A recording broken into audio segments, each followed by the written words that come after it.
समझ में आ रहा है? तो उस नाम को ठीक से कैसे जप करना चाहिए, हाँ, या बिना अपराध से जप करना चाहिए, वो सबसे महत्वपूर्ण है। तो गुरु दीक्षा देते हैं, वो चाहते हैं कि शिष्य कृष्ण प्रेम प्राप्त करे। एक बार पूछा गया श्रील प्रभुपाद को कि प्रभुपाद आप किससे संतुष्ट होंगे, how can I please you? तो प्रभुपाद जी ने कहा कि अगर आप कृष्ण प्रेम प्राप्त करोगे।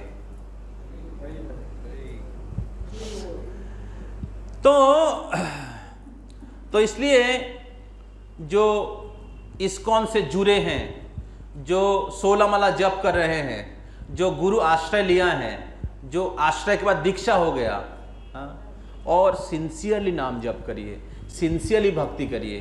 केवल 16 माला नहीं, 16 माला से ज्यादा करने की प्रयास करिए। और केवल ज्यादा नाम जप नहीं, नाम का वितरण भी, कृष्ण प्रेम का, कृष्ण भक्ति का प्रचार भी करिए। जितना प्रचार करेंगे उतना आपका नाम जप बिना अपराध करना आसान हो जाएगा। जितना आचार के साथ साथ प्रचार करेंगे उतना आप अपराध से मुक्त हो जाएंगे।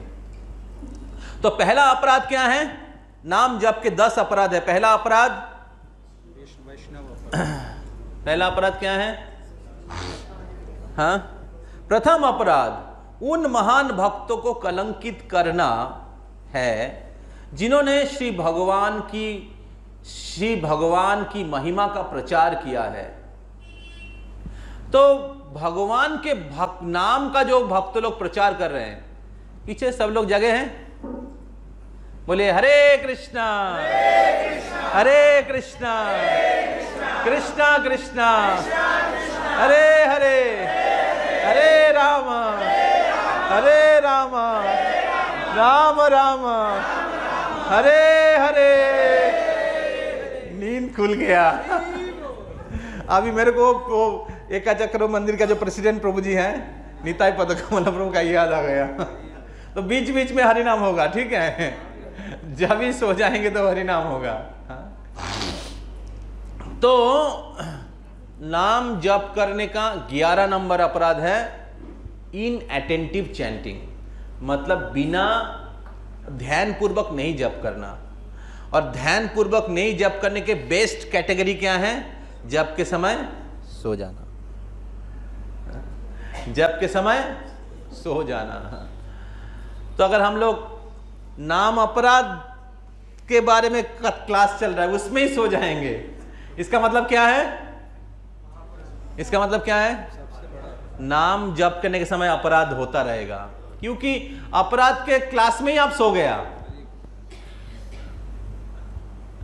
तो इसलिए बहुत सीरियसली सुनिए। तो पहला अपराध क्या है?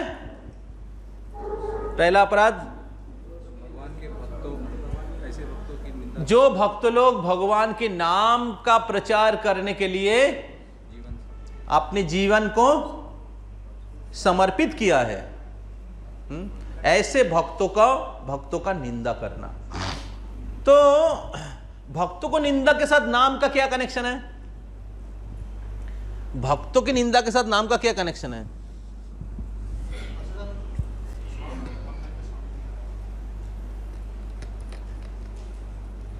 हाँ, भक्तों के प्रति अपराध के साथ नाम अपराध का क्या कनेक्शन है?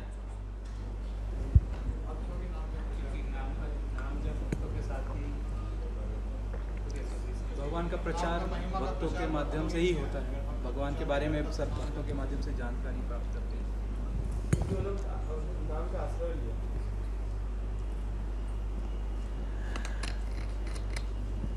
कौन बताएगा?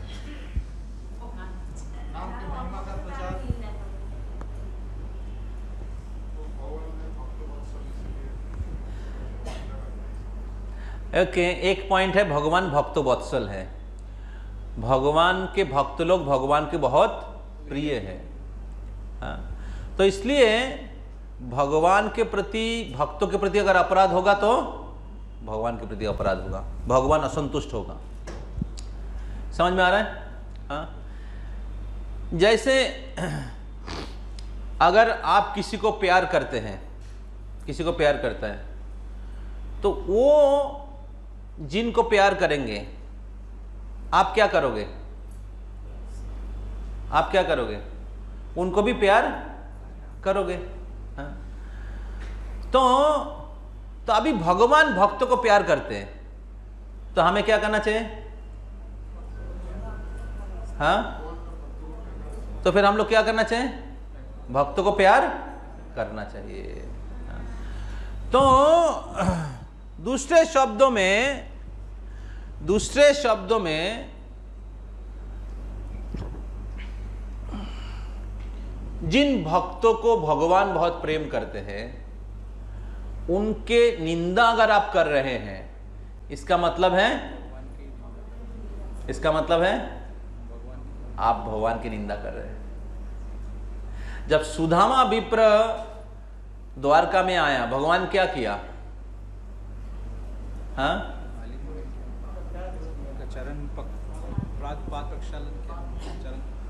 उनकी चरण कमलों को धुलवा कर अपने सर पे दिया। तो खुद भगवान पूरे ब्रह्मांड के नायक हैं, वो अगर उनके भक्तों को इस प्रकार सत्कार करते हैं, हम लोग कौन होने वाले हैं?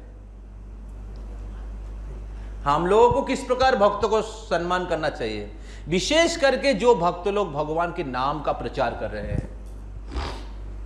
हालांकि सभी भक्तों को सकले सम्मान करिते सकति देहनाथ যথাযথ, तबे तो गाइबो हरिनाम सुखे अपराध हबे हतो। इसका मतलब है बिना अपराध आप नाम जप नहीं कर सकते हैं जब तक हम लोग सबको सम्मान करना नहीं सीखेंगे। और सबको सम्मान में दो व्यक्ति आता है, एक होता है डिवोटी, दूसरा होता है नॉन डिवोटी। तो एक वैष्णव सबको सम्मान करते हैं, डिवोटी हो या नॉन डिवोटी। और भक्तों को भी सम्मान करने के लिए बताया जा रहा है, सभी जीवे, सकले सम्मान। शास्त्रों में सभी जीवों को सम्मान करने के लिए बताया गया है। तो फिर जो जीवात्मा भक्त बन गया है, एक जीवात्मा जो अज्ञान में है और एक जीवात्मा जो भक्ति में आ गया है, तो फिर वो कितना भगवान के प्रिय होगा, कितना हमें उनको रिकॉग्नाइज करना चाहिए। ये कनिष्ठ भक्त जो होता है वो सोचता है मैं ही भक्त हूं और बाकी सब लोग अभक्त हैं। कनिष्ठ भक्त वो अपने आप को महान मानता है, बाकी लोगों को रेस्पेक्ट करना नहीं जानते हैं। लेकिन मध्यम अधिकारी जो है वो भगवान को भी प्रेम करते हैं और उनके भक्तों को भी, भक्तों के साथ मैत्री। हम लोग जो पिछला भक्ति लता फेस्टिवल यहां पर हुआ था, वहां पर हम लोग 3 श्रेणी के भक्त के बारे में चर्चा किए थे, कनिष्ठ अधिकारी, मध्यम अधिकारी, उत्तम अधिकारी। तो गुरु दीक्षा देते हैं, दीक्षा देने के पीछे एक उद्देश्य होता है कि कैसे वो भक्त जो है या जो शिष्य है वो कैसे क्या बनेगा, उत्तम अधिकारी बनेगा। हाँ? और उत्तम अधिकारी कब बन सकते हो? जब बिना अपराध से नाम जप करोगे। और अपराध 10 हैं, उसमें से एक बहुत महत्वपूर्ण अपराध है। सबसे प्रथम, हाँ क्या कहते हैं, सबसे पावरफुल 440 वोल्ट वाला अपराध, वैष्णव निंदा। तो वैष्णव निंदा क्यों नाम अपराध है? तो पहला पॉइंट उन्होंने कहा क्योंकि वैष्णव लोग भगवान के बहुत प्रिय हैं, तो इसलिए किसी भी वैष्णव के चरण में अपराध नहीं होना चाहिए। हाँ? और क्या कारण है? और क्या कारण है? और क्या कारण? भगवान सबके पास खुद से नहीं जाते, लेकिन भक्त लोग लेके जाते हैं भगवान। हरि बोल। भगवान सबके पास खुद से नहीं जाते हैं, भगवान के भक्त लोग भगवान के नाम को पूरे दुनिया में लेके जाते हैं। जैसे पाश्चात्य देश के लोग भक्त था, कैसे बना? प्रभुपाद जी ने जपा वाक किया, 12 साल में 14 बार क्या किया? जपा हुआ, हरे कृष्ण कृष्ण कृष्ण हरे हरे, हरे राम राम राम हरे हरे, वो भी चालू कर दिया। हरे कृष्ण कृष्ण कृष्ण हरे हरे, हरे राम राम राम हरे हरे, वो भी चालू कर दिया। हरे कृष्ण कृष्ण कृष्ण हरे हरे। प्रभुपाद जी ने जपा हुआ किया। समझ में आ रहा है? एक देश से लेकर दूसरे देश से लेकर तीसरा देश, और पूरे विश्व भर में लोग हरे कृष्णा कृष्णा कृष्णा हरे हरे, हरे राम राम राम हरे हरे। पीछे वाले लोग थोड़ा आगे आ जाइए, थोड़ा कुर्सी लेके आगे आ जाइए, आगे आ जाइए थोड़ा। आप लोगों को माया पकड़ ले रहा है, निद्रा देवी पकड़ लिया, आगे आ जाइए। तो भगवान के नाम खुद से नहीं जाते हैं। भगवान के नाम जा सकता था खुद से, क्यों नहीं जा रहे हैं? क्यों नहीं जा रहे हैं? उनके भक्तों को महत्व देने के लिए। भगवान कृष्ण चाहते तो खुद सबको मार सकते थे, लेकिन अर्जुन को क्रेडिट दिया। प्रभुपाद को एक व्यक्ति पूछा कि स्वामी जी, चैतन्य महाप्रभु केवल इंडिया में प्रचार किया, आपने कैसे पूरे विश्व भर में प्रचार किया? हाँ, तो प्रभुपाद जी ने कहा कि चैतन्य महाप्रभु चाहते तो पूरे विश्व भर में प्रचार कर सकते थे, लेकिन वो मेरे को क्रेडिट देना चाहते थे। जैसे भगवान श्री कृष्ण ने अर्जुन को क्रेडिट दिया, जैसे रामचंद्र जी ने हनुमान जी को क्रेडिट दिया, उसी प्रकार श्रील प्रभुपाद जो है हम लोगों के लिए हनुमान है, या अर्जुन के जैसे हैं, जिन्होंने जो भगवान के मिशन को आगे बढ़ाया है। चैतन्य महाप्रभु के सेनापति भक्त है, चैतन्य महाप्रभु के आंदोलन के हनुमान जी है श्रील प्रभुपाद, जिन्होंने हरिनाम को पूरे विश्व भर में लेके गए। और प्रभुपाद जी के बहुत सारे अनुयायी हैं जो हर घर घर जाके, हर जैसे चैतन्य महाप्रभु नित्यानंद प्रभु हरिदास ठाकुर को भेजा था, खुद थे, लेकिन नित्यानंद प्रभु हरिदास ठाकुर को भेजा कि आप सबके पास जा जाके हरिनाम दीजिए। तो और उस हरिदास ठाकुर और नित्यानंद प्रभु के चरणों में जब जगाई माधाई ने अपराध किया, तब चैतन्य महाप्रभु क्या बुलाया? सुदर्शन को बुलाया। समझ में आ रहा है? जो महाप्रभु त्रिनादोपि सुनिचन श्लोक सिखा रहे हैं, उन्होंने क्या उठाया? सुदर्शन उठाया। इसका मतलब है कि भगवान अपने चरणों में अपराध करते हैं तो क्षमा कर देते हैं। भगवान के चरणों में कोई अपराध करते तो भगवान क्षमा कर दे, लेकिन उनके भक्तों के चरण में अगर अपराध करते भगवान क्षमा नहीं करते हैं। समझ में आ रहा है? तो इसलिए जो भक्त लोग नाम जप करके प्रेम प्राप्त करना चाहते हैं, हम सभी भक्तों को वैष्णव अपराध से सावधान या दूर रहना पड़ेगा। समझ में आ रहा है? बहुत सिंसियरली, ऑनेस्टली, कॉन्शियसली हमें अपराध को अवॉइड करना पड़ेगा। समझ में आ रहा है? तो ना वैष्णव निंदा हम करेंगे, ना वैष्णव निंदा हम सुनेंगे। समझ में आ रहा है? ना वैष्णव निंदा हम करेंगे, ना वैष्णव निंदा हम सुनेंगे। एक बार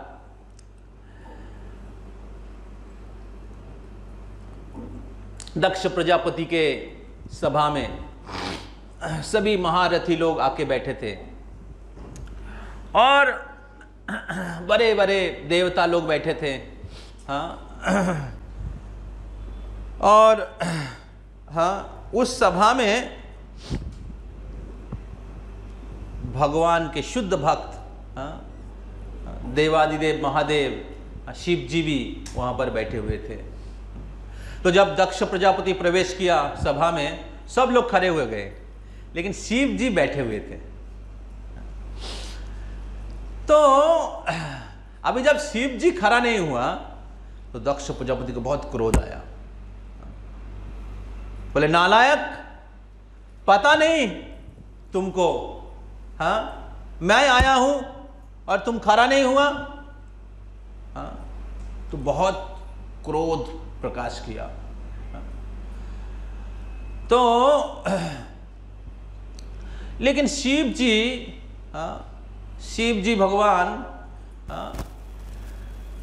उन्होंने कुछ क्रोध हाँ, कुछ प्रकाश नहीं किया, उनको कुछ फर्क नहीं पड़ा। असल में शिव जी को एक्चुअली पता ही नहीं चला था कि दक्ष प्रजापति आए हैं, क्योंकि शिव जी भगवान के चिंतन में इतने डूबे हुए थे, भगवान के चिंतन में इतने डूबे हुए थे कि उनको एक्चुअली वो समाधि में चले गए थे। शिव जी समाधि में चले गए थे, इसलिए उनको पता नहीं चला कि दक्ष प्रजापति आए थे। लेकिन दक्ष प्रजापति को समझ में नहीं आया शिव जी का ये ऊंचा स्तर, ये जो उनका जो ऊंचा आध्यात्मिक स्तर दक्ष प्रजापति को समझ में नहीं आया, क्योंकि दक्ष प्रजापति केवल बहुत अहंकार में थे।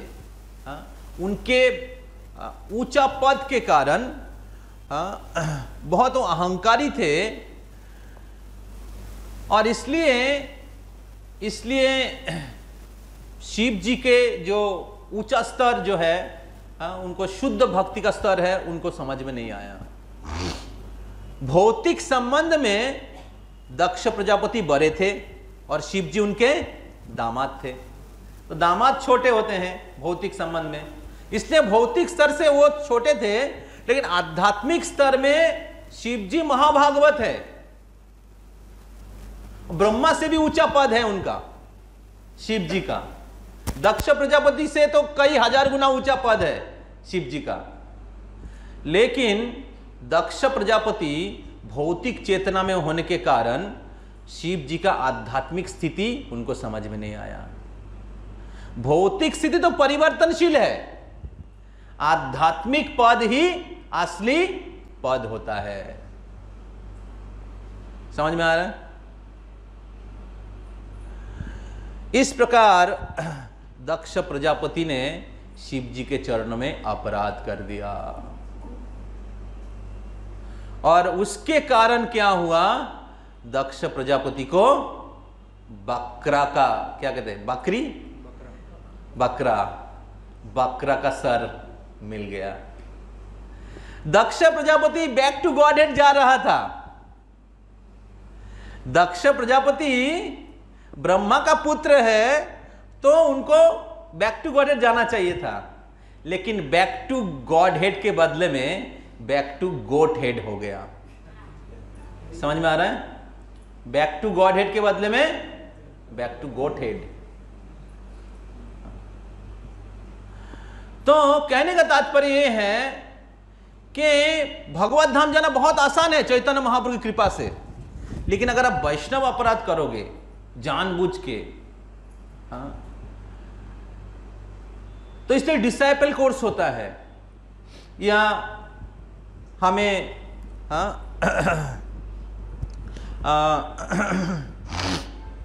भक्तों के श्रीमद् भागवतम में अलग अलग कहानी हम लोग सुनते हैं कि किस प्रकार अगर हम लोग वैष्णव अपराध या भक्तों के चरणों में अपराध करेंगे, भक्तों की निंदा करेंगे, भक्तों का निंदा सुनेंगे, तो नाम जप में रुचि चला जाएगा, नाम के प्रति रुचि चला जाएगा, और हमारे हृदय में भौतिक इच्छा, जो भौतिक इच्छा हमने छोड़ दिया था पहले, अचानक देखोगे कि ऐसे हृदय में जागृत हो गया। अरे कैसे जागृत हुआ, कैसे बुरे विचार मेरे मन में आया? क्यों? उसका एक कारण हो सकता है कि मैंने किसी वैष्णव के चरणों में अपराध या किसी वैष्णव की निंदा किया है।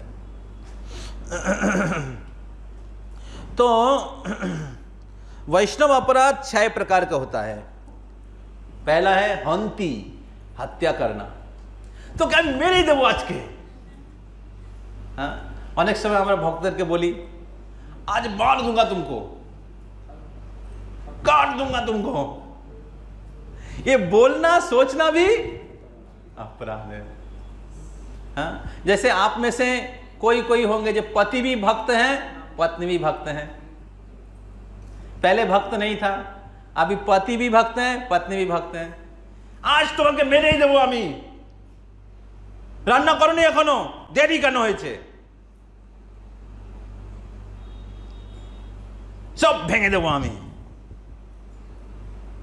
हाँ, क्या होगा वे?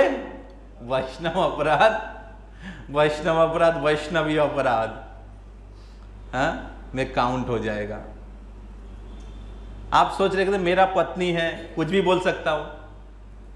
नहीं, मेरे पति है, कुछ भी बोल सकती हूं।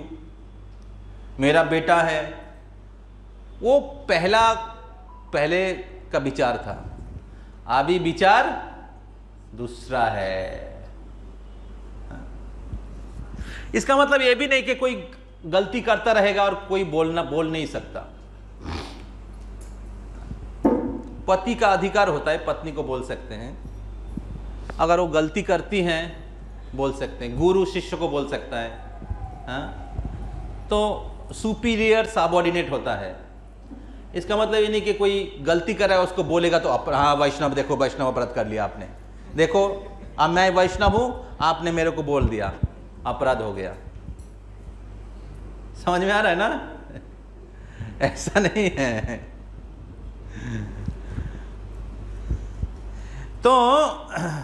तो पहला है हंती, दूसरा है निंदंती, निंदा करना। पहला है वैष्णवों को हत्या करना, दूसरा है निंदा करना, तीसरा है देश करना, ईर्ष्या। देखो उनको 2 समोसा मिला, मेरे को 1। ये प्रभु जी लोग देखो वैष्णव हो गया, फिर भी देखो एक जन को ज्यादा एक जन को कम। हाँ? हिंसा करना, देश करना, हाँ? आपसे ज्यादा किताब बांट दिया, हाँ? और हिंसा हो रहा है, उनको ज्यादा प्राइज मिल गया, हाँ? हिंसा करना, देश। अभिनंदनती, वैष्णव लोग अपने घर में आए, अभिनंदन नहीं किया, समझ में आ रहा है? स्वागत नहीं किया। वैष्णव आए आपके घर में, या वैष्णव से मुलाकात हुआ, आपने मुस्कुराया नहीं, समझ में आ रहा है? या हरे कृष्ण नहीं। बहुत बार हम लोग किसी भक्तों के साथ हम लोग कुछ ये रहता है, ठीक है, और उनसे कभी बात नहीं करेंगे। वैष्णवों का ऐसा नहीं होना चाहिए। बाहर में लोग ऐसा करते हैं, पहले हम लोग करते, भक्ति में आने से पहले पड़ोस के साथ ये होता है, वो सब बात नहीं करेंगे पूरे जिंदगी भर। ভক্তদের সাথে আমাদের এরকম হওয়া উচিত নয়। হ্যাঁ, ভক্তদের সাথে কিছু আমাদের হয়েও যায় তবুও আমাদের হরে কৃষ্ণ প্রভু বলা উচিত, হ্যাঁ, ভুলে যাওয়া উচিত। বাকি যে ঝগড়া হয়েছে সব, না হলে আমরা কিসের বৈষ্ণব? বোঝা যাচ্ছে? হ্যাঁ, তো হন্তি নিন্দন্তি দেশ না অভিনন্দন্তি, অভিনন্দন না করা। তারপর ক্রুদ্ধতি, ক্রোধ প্রকাশ করা। যেরকম দক্ষ প্রজাপতি ক্রোধ প্রকাশ করেছিল। প্রথমে দক্ষ প্রজাপতি অপরাধ করলেন শিবজির চরণে, তারপর অপরাধ করলেন নারদ মুনির চরণে। তো দক্ষ প্রজাপতি সব নষ্ট হয়ে গেল। ক্রোধ প্রকাশ করা। হয়তো ভক্তদের সাথে আমরা যখন মানে একসাথে থাকি, তখন অনেক সময় কিছু মতভেদ হয়, অনেক সময় কিছু ঝগড়া হয়ে যেতে পারে বা কিছু কথা কাটাকাটি, কিন্তু ক্রোধ প্রকাশ করা উচিত নয়। মতভেদ হতে পারে কিন্তু সহ্য করা উচিত। এই জন্য মহাপ্রভু বলছেন ত্রিনাদপি শুনিছেন তররপি সহিষ্ণুনা অমানিনা মানদেন কীর্তনীয় সদাহরি। শিক্ষাষ্টকমের 3 নম্বর শ্লোক, খুব গুরুত্বপূর্ণ। এবং প্রভুপাদ চৈতন্য মহাপ্রভু বলছেন এই শ্লোকটাকে গলাতে মালার মতো পরে রাখতে, গলাতে নেকলেসের মতো, হারের মতো পরে রাখতে, যাতে আমরা সবসময় মনে রাখি। আর যে ব্যক্তি এইভাবে যে সহিষ্ণু হবে, যে বিনয়ী হবে, অন্যকে মান দেবে, নিজে মানের আশা করবে না, সেই নাম জপ ঠিক করতে পারবে, সেই নিরন্তর নাম জপ করতে পারে। তো তাই এই অপরাধগুলো মুক্ত হওয়ার জন্য, এই অপরাধগুলো থেকে মুক্ত হওয়ার জন্য शिक्षाष्टकम के 3 नंबर श्लोक प्रैक्टिस करना पड़ेगा, जो त्रिनादपि सुनिचन तररपि सहिष्णुना। और अगर ये प्रैक्टिस करेंगे अपराध नहीं होगा, और अपराध नहीं होगा तो क्या होगा? निरंतर नाम जप होगा। समझ में आ रहा है? अपराध होगा तो नाम जप नहीं कर पाएंगे, और अपराध नहीं करेंगे तो निरंतर नाम जप होगा। और अपराध नहीं करने के लिए क्या करना पड़ेगा? त्रिनादपि सुनिचन तरोरपि सहिष्णुना अमानिना मानदेन कीर्तनीय सदैव। ये श्लोक प्रैक्टिस करना पड़ेगा। तो एक जगह में मैं लेक्चर सुन रहा था, वहां पर बताया जा रहा था ये जो श्लोक है ये सभी अपराध को नष्ट कर देगा। ये जो 3 नंबर श्लोक अगर कोई प्रैक्टिस करेगा, सुन रहे सब लोग, अगर ये 3 नंबर श्लोक आप लोग प्रैक्टिस करेंगे सभी अपराध बंद हो जाएगा। अपराध बंद हो जाएगा मतलब शुद्ध नाम, नाम अपराध से नामाभास शुद्ध नाम में चले जाओगे, और शुद्ध नाम चले जाओगे तो निरंतर नाम होता रहेगा। हरे कृष्णा कृष्णा कृष्णा हरे हरे, हरे राम राम राम हरे हरे। तो ये जो श्लोक है ये ब्रह्मास्त्र है।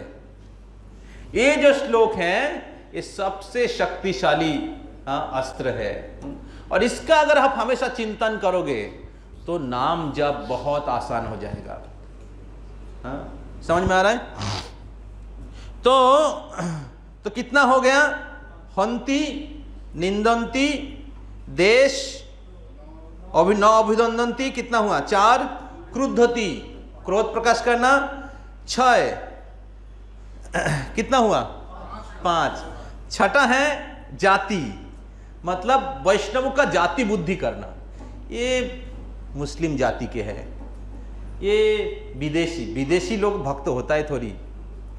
ये कायस्थ वैष्णव है ना कि एक जाति देखना, वैष्णवों का जाति देखना एक अपराध है। एक काला वैष्णव, गोरा वैष्णव, इस प्रकार या वैष्णव बनने से पहले, वैष्णव होने से पहले वो दूसरा कोई ये करता था। ठीक है, सपोज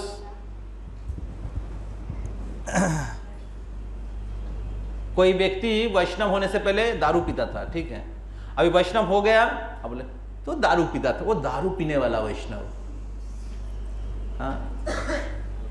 समझ रहे हैं? कोई सपोज कोई नीच काम, नीच मतलब जीविका था उसका, कोई क्या कहते हैं जूता, उसको क्या कहते हैं जूता, मुची का काम करता था, और उसको देख उसको बोलते हुए उसको नीचा करना, समझ में आ रहा है ना? वो अपराध है। समझ में आ रहा है?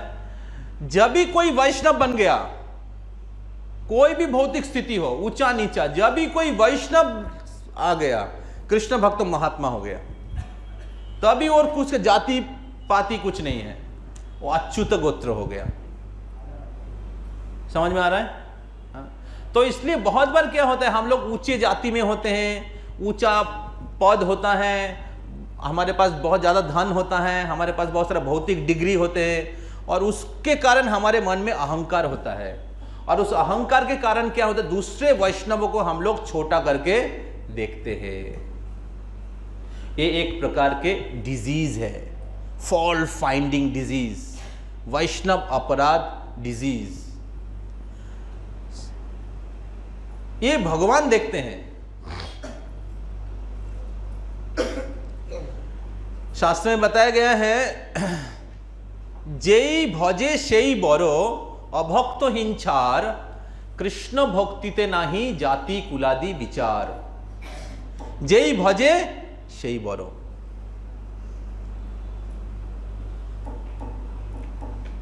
तो अगर देखना है, क्या देखना चाहिए? क्या देखना चाहिए? देखना चाहिए कि वो कैसे आपसे ज्यादा भक्ति कर रहे हैं, वो देखना चाहिए। उनकी साधना कितना अच्छा है, देखना चाहिए उनके नाम में कितना रुचि है, देखना चाहिए वो कितना सेवा कर रहे हैं। समझ में आ रहा है? तो ये देखना चाहिए। तो इस प्रकार हमें सभी भक्तों को सम्मान करना चाहिए। इस्कॉन में हम लोग अलग अलग भक्त अलग अलग क्लास में जुड़े हुए हैं, अलग अलग भक्त अलग अलग गुरु के शिष्य हैं, तो हमें सभी गुरु के शिष्य को सम्मान करना चाहिए। ऐसा नहीं कि वो दूसरे गुरु का शिष्य है, हम लोग भी गुरु भाई, हम लोग एक है, समझ रहे हैं। ये डिसाइपल कोर्स में सिखाया गया आप लोगों को, जो लोग डिसाइपल कोर्स किया है। तो वो भी एक जाति, क्या कहते हैं, एक प्रकार के जातिवाद हो गया हमारे गुरु भाई लोग। तो विशेष करके जो 4 संप्रदाय है, श्री संप्रदाय, कुमार संप्रदाय, रुद्र संप्रदाय, ब्रह्म संप्रदाय, 4 संप्रदाय के भक्त लोगों को रेस्पेक्ट करना, ये वैष्णव संप्रदाय है, रेस्पेक्ट करना चाहिए। और जितना संभव हो सभी जीवों को रेस्पेक्ट करिए, जब तक आपके भक्ति में कोई बाधा ना आए। ठीक है, तो ये पहला अपराध है। अभी अपराध अगर हो जाए, उसका सॉल्यूशन क्या है? अब वैष्णव अपराध हो गया तो समाधान क्या है, रेमेडी क्या है?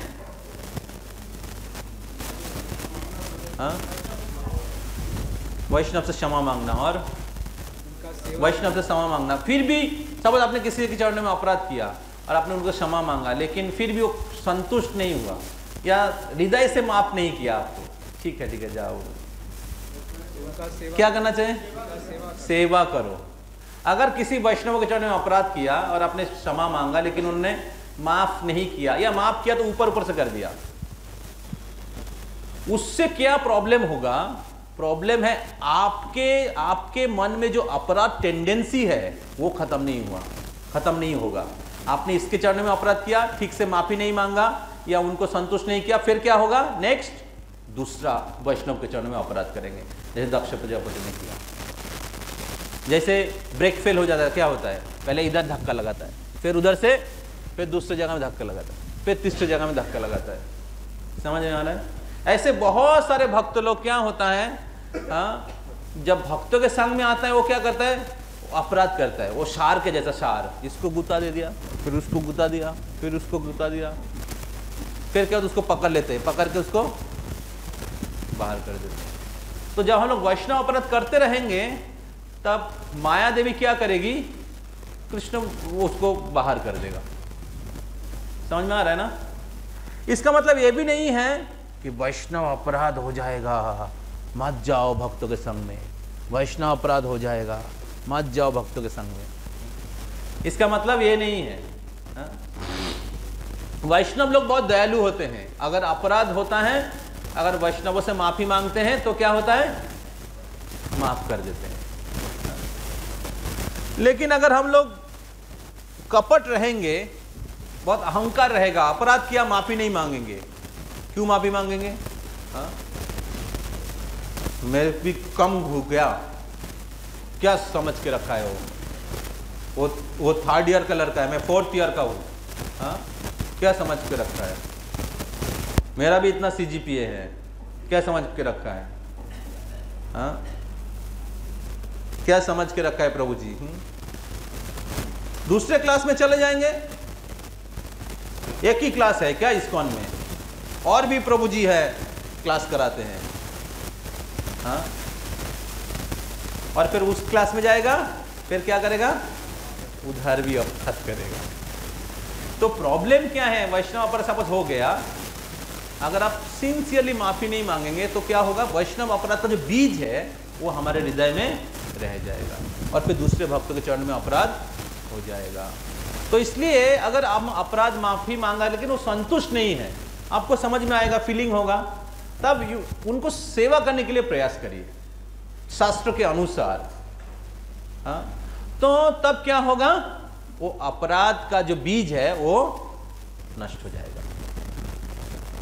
समझ में आ रहा है? एक भक्त बोल रहा था कि प्रभु जी एक वैष्णव के चरणों में अपराध हो गया तो भगवान से प्रार्थना करके होगा क्या? कौन पूछ रहा था? कुछ दिन पहले प्रश्न पूछ रहा था, तो मैं नाम नहीं बोलूंगा। तो मैं उनको आंसर दिया, आप कर सकते हैं लेकिन ये अच्छा सॉल्यूशन नहीं है, ये अच्छा सॉल्यूशन नहीं है। सपोज आपके पैर में कांटा फूटा है, पैर से, कहां से निकलेगा? कान से, आंख से, पीठ से, कहां से? निकालना है कहां से? अगर जमीन में गिर गए हैं कैसे खड़े होंगे? जमीन से, किसका भरोसा से खड़े होंगे? जमीन में अगर गिर गए हैं, माटीते अगर যদি পড়ে গেছেন উঠবে কি করে? মাটির উপর ভর করে উঠতে হবে। সেরকম কোন বৈষ্ণবের চরণে যদি অপরাধ হয় ওই বৈষ্ণবের কাছে গিয়েই ক্ষমা চাইতে হবে। বুঝতে পারছেন? এবং আমি দেখেছি যদি আমরা ক্ষমা চাই বা আমরা গিয়ে আমাদের অপরাধটা স্বীকার করি তাহলে কি হয়, এই যে ট্রাফিক জ্যাম হয়ে আছে ভক্তদের সাথে সম্বন্ধে, ट्रैफिक जाम, से ट्रैफिक जामटा खुले जावे। समझ में आ रहा है? हाँ? तो क्योंकि बिना भक्तों के संग के बिना हम लोग भक्ति नहीं कर पाएंगे। अकेला मार नहीं पाए बोल हरि नाम संकीर्तने, तुमी कृपा करी श्रद्धा बिंदु दिया देह कृष्ण नाम धने, ओहे वैष्णव ठाकुर दयार सागर दासे करुणा करी। तो अकेला अमर नहीं पाए बोल हरिनाम संकीर्तन, अकेला हम लोग हरिनाम नहीं कर पाएंगे, अकेला हम लोग भक्ति नहीं कर पाएंगे। क्या उदाहरण है? भरत महाराज पूरे पृथ्वी के राजा थे, बाजी के नाम से देश का नाम हुआ भारत। सब कुछ छोड़ के चले गए थे जंगल में, भाव स्तर में, प्रेम के पहले स्टेज, लेकिन एक हिरण के प्रति आसक्त हो गए। हिरण के प्रति कोई आसक्त होता है? अरे अपना गाड़ी बारी पूरा राज्य छोड़ के, राजकोष छोड़ के, सब कुछ छोड़ के आ गए और हिरण के प्रति कोई आसक्त होता है? हाँ, होता है कोई? नहीं होना चाहिए। फिर भी कैसे आसक्त हो गया? हाँ? ये सिखाने के लिए भरत महाराज महान भक्त थे, लेकिन उनके द्वारा हम लोगों को सिखाया जा रहा है, सिखाने के लिए कि जब हम लोग भक्तों के चरणों में अपराध होता है या जब हम लोग अकेले रहेंगे, माया इतना शक्तिशाली है कि शक्तिशाली व्यक्ति भी फंस सकता है। तो इसलिए अकेला हम लोग भक्ति नहीं कर सकेंगे, भक्तों का संग चाहिए। अभी भक्तों के संग में रहने के लिए क्या करना पड़ेगा? अपराध को अवॉइड करना पड़ेगा। भक्तों के संग में रहने के लिए क्या करना पड़ेगा? दूसरे को मान देना, अमानिना मानो देनो। अमानिना, मान की आशा नहीं करिए, मान दीजिए। अभी मान देना किनके हाथ में है? मान पाना किनके हाथ में है?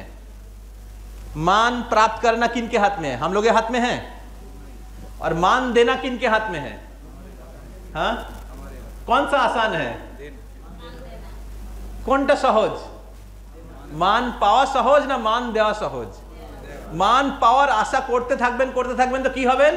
ফ্রাস্ট্রেটেড হয়ে যাবেন। এ মান দিল না, ও মান দিল না, এ আমাকে সম্মান করলো না, আমি সিনিয়র ভক্ত, ও আমাকে প্রণাম করলো না। এরকম চিন্তা করতে থাকবো তো আমরা কি হবে? ফ্রাস্ট্রেটেড হয়ে যাব আর আমরা সবার দোষ ধরতে থাকি, এই আমাকে এই বললো না, ও আমাকে এই দিল না, হ্যাঁ, আমাকে কীর্তন লিড করতে দিল না, হ্যাঁ, এই ভগবানকে আরতির পরে প্রথম প্রদীপটা আমাকে দেখালো না, আমাকে প্রণাম করলো না। ছোট ছোট জিনিসও আপনাকে রাগ চলে আসবে। যদি আমরা মানের আশা করি আমরা কি হব? ফ্রাস্ট্রেটেড হয়ে যাব। কিন্তু মান দেওয়াটা সহজ, আমার হাতে আছে। আর বাস্তবিক ঘটনা কি, যত আপনি মান দেবেন তত আপনি মান পাবেন। এটাই বৈষ্ণব সংস্কৃতি, এটাই বৈষ্ণব কালচার। যত আমরা মান দেব, অন্যকে সম্মান করব, এটাই মহাপ্রভু শিখিয়েছেন। এর জন্য ইসকনে আমরা কি বলি? সবাইকে কি বলি? প্রভু, মাতাজি। এটা কি? Culture of respect. এটাই আধ্যাত্মিক জগতের কালচার। আপনি যদি আধ্যাত্মিক জগতে ফিরে যেতে চান, আপনাকে এই বৈষ্ণব অপরাধটা, এটা নেগেটিভ সেন্সে বলা হয়েছে যে বৈষ্ণব অপরাধ করো না, কিন্তু পজিটিভ সেন্সটা কি? বৈষ্ণবকে সম্মান করা। এটাই আসল জীবন, সবাইকে সম্মান করা। সবাইকে মান দেওয়া, মানের আশা না করা। বোঝা যাচ্ছে? এই ভৌতিক জগতে কি হয়, সবাই অন্যের দোষ ধরে। ভৌতিক জগতের স্বভাব হচ্ছে অন্যের হিংসা। এই পরিবার ওই পাশের প্রতিবেশীর হিংসা করে, ওই প্রতিবেশী এই প্রতিবেশীর হিংসা করে, তাই না? এক ভাই আরেক ভাইয়ের হিংসা করে, এক বিজনেসম্যান আরেক বিজনেসম্যান, এক প্রতিবেশী, এক দেশ আরেক দেশের হিংসা। ভারত বাংলাদেশ, বাংলাদেশ ভারত পাকিস্তান, ভারত চীন, রাশিয়া ইউক্রেন, এটা হচ্ছে এই জগতের স্বভাব। তাই এই জগৎ থেকে যদি মুক্ত হতে হয় তাহলে আমাদের কি করতে হবে? হিংসা থেকে, দেশ থেকে আমাদেরকে मुक्त होते हैं। समझ में आ रहा है? तो इसलिए नाम जप कर रहे हैं, लेकिन वैष्णव अपराध भी है, वैष्णव के प्रति हिंसा भी है, तो फिर क्या होगा? कृष्ण प्रेम उदय नहीं होगा, या हो सकता है बहुत जन्म लग जाएगा। जब आप नाम जप करते करते करते करते करते करते बहुत आप शुद्ध होंगे, अभी किसी के लिए 1 साल भी हो सकता है, किसी के लिए 1 जीवन ही हो सकता है, किसी के लिए 1000 जन्म भी हो सकता है। अभी जो जल्दी हो ठीक करेगा वो जल्दी शुद्ध भक्त बन जाएगा। समझ में आ रहा है? तो यह है पहला अपराध, ठीक है। दूसरा अपराध क्या है? प्रथम अपराध যেহেতু গুরুত্বপূর্ণ, আমাদের একটু বিস্তারিতভাবে আলোচনা করা प्रयोजन रही है। ताई हमरा जखन भक्त संगे आसी, भक्तों के साथ में रहने लगते हैं, तो हमें सीखना पड़ेगा कैसे दूसरे के साथ व्यवहार करना पड़ेगा। इसलिए वैष्णव सदाचार बुक है जो आप लोगों को अभी तक पढ़ाया नहीं है, हम लोगों ने सीनियर बैच में हम लोग चालू करने वाले हैं, लेकिन वैष्णव सदाचार बुक है, उसको आप लोग खरीद सकते हैं। चैतन्य चरितामृत पढ़ेंगे, श्रीमद् भागवतम पढ़ेंगे, तो उसमें बहुत सारे जगह में वैष्णव सदाचार, वैष्णव के साथ कैसे व्यवहार करना चाहिए, आप महान भक्त लोग अपने जीवन से सिखाया है। तो वैष्णव सदाचार बुक पढ़िए, कैसे दूसरे भक्तों के साथ कैसे व्यवहार करना चाहिए, गुरु के साथ कैसे व्यवहार करना चाहिए। हाँ, तो हम सभी भक्तों को हमें ये सीखना पड़ेगा, और जब हम लोग सीखेंगे तब हम कनिष्ठ भक्त से मध्यम भक्त बन जाएंगे। कनिष्ठ अधिकारी थे मध्यम अधिकारी আমরা হতে পারবো। तो द्वितीय अपराधটা কি? द्वितीय अपराध, प्रथम अपराध হচ্ছে जो भक्त लोग भगवान के वाणी प्रचार करने के लिए, भगवान के नाम का प्रचार करने के लिए अपने जीवन को समर्पित किया है, ऐसे भक्तों को निंदा करना। दूसरा अपराध कौन बताएगा? दूसरा अपराध बोलूं?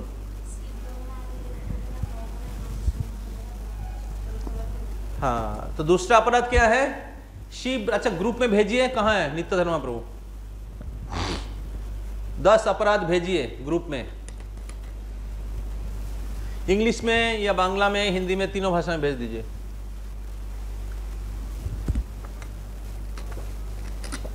हाँ, ग्रुप में भेज दो, ग्रुप में। दूसरा अपराध क्या है? शिव ब्रह्मा आदि देवताদের नाम ভগবানের নামের সমান আর তার থেকে স্বতন্ত্র। তো ভগবানের নামের সমান মনে করাও অপরাধ, আর ভগবানের নাম থেকে স্বতন্ত্র মনে করাও হচ্ছে অপরাধ।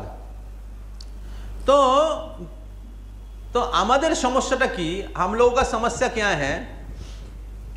एक समस्या है, हम लोग सोचते कि भगवान, हाँ, और सभी देवी देवता है वो सब एक है, कृष्ण कृष्ण, काली काली, हाँ, दुर्गा दुर्गा, सब एक ही। हाँ, अर्थात भगवाনের नाम আর কেউ কেউ মনে করে সবাই হচ্ছে ভগবান, আর কেউ কেউ মনে করে সবই হচ্ছে দেবী, সবই দেবী দেবতা, এই শিব দুর্গা কালী গণেশ কৃষ্ণ সব একই। তো এই ভগবানকে देवी देवतार संगे एक करे देवाटा होच्छे अपराध। अनेक समय देखा जाए, बहुत लोगों के घर में देखा जाता है कि वो भगवान को नीचे रख दिया और दुर्गा जी को, वो फिर शिव जी को, फिर काली जी को, हनुमान जी को, राम जी को नीचे कर दिया, हनुमान जी को ऊपर कर दिया। हाँ, तो बहुत बार ऐसे होता है, ऐसे करते हैं लोग। इसका मतलब है कि उनको पता नहीं है कि भगवान की पोजीशन क्या है और देवी देवता की पोजीशन क्या है। तो इसलिए हमारे इस्कॉन के भक्त लोगों को सिखाते हैं हम लोग कि आपका ऑल्टर कैसा सजा होना चाहिए। नीचे गुरु परंपरा रहेगा, हाँ, उसके बाद चैतन्य महाप्रभु, हाँ, पंचतत्व, नरसिंहदेव, उसके बाद राधा कृष्ण, इस प्रकार हाँ होना चाहिए। तो शिव जी को अगर कोई ऑल्टर में रखना चाहते हैं तो गुरु परंपरा के साथ, क्योंकि वैष्णव है तो गुरु परंपरा के साथ शिव जी को रखा जाता है। तो पहला, दूसरा अपराध का पहला चीज क्या है कि शिव ब्रह्मा आदि देवताओं को भगवान के नाम के समान मानना। हाँ? तो गीता में भगवान कहते हैं मत्तो परतरम नान्यात् किंचित अस्ति धनंजयो मयि सर्वमिदं प्रोक्तम सूत्रे मणिगणा इव। मत्तो परतरम नान्यात्, मेरे से और कोई श्रेष्ठ तत्व नहीं है।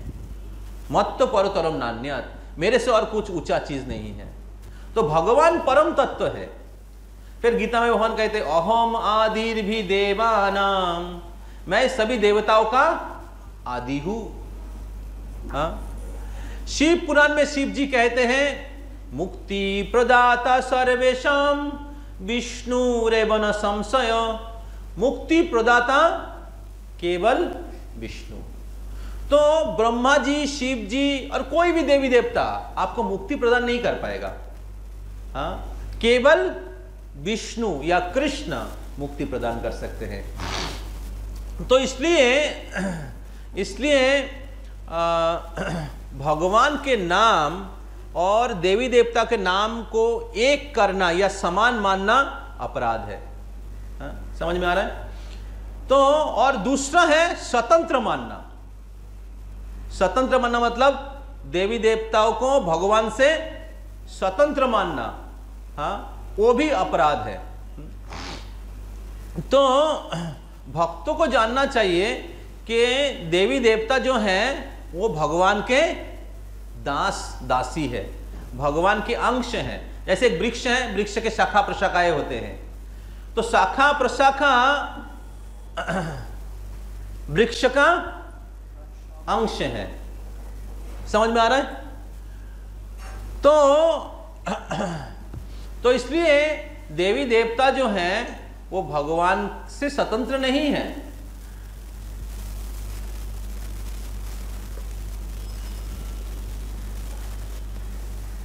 तो इसलिए देवी देवता जो हैं उनको सम्मान करना चाहिए, क्योंकि वो भगवान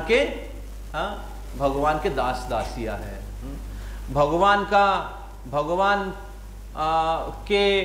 भगवान पूरे पृथ्वी सृष्टि को परिचालित करते हैं देवी देवताओं के द्वारा।